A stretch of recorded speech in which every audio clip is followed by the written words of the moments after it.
কাহিনী স্পষ্ট ভাষায় আল্লাহ পাক তুলে ধরলেন যে লাকাদ আরসালনা রাসূলানা বিল বাইয়িনাতি ওয়া আনজালনা মা'হুমুল কিতাব ওয়াল মিজানা ইয়াকুমান নাসু বিল কিসত। আল্লাহ রাব্বুল আলামিন বলেন লাকাদ আরসালনা রাসূলানা বিল বাইয়িনাত, আমি আমার সমস্ত রাসূলদেরকে বাইয়িনাত অর্থাৎ মুজিজা দিয়ে প্রেরণ করেছি।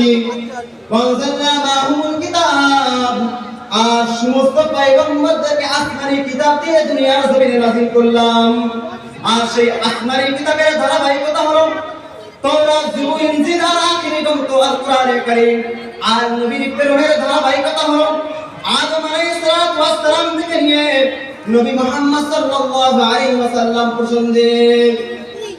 আর সেই নবী, এই যে রাসূলদের আগমন, নবীদের আগমন আর আসমানের কিতাবের ধারাবাহিকতা, আগমনের উদ্দেশ্য কি? সেটার উদ্দেশ্য হলো ইয়াউমা ইয়াকুমুন নাসু বিল কিসত, যাতে মানব সমাজের মধ্যে ইনসাফ কায়েম হয়। এই যে নবীর প্রেরণের ধারাবাহিকতা, রাসূলদের ধারাবাহিকতা, এর কারণ কি? ইয়াউমা ইয়াকুমুন নাসু বিল কিসত, যাতে মানব সমাজের মধ্যে ইনসাফ কায়েম হয়।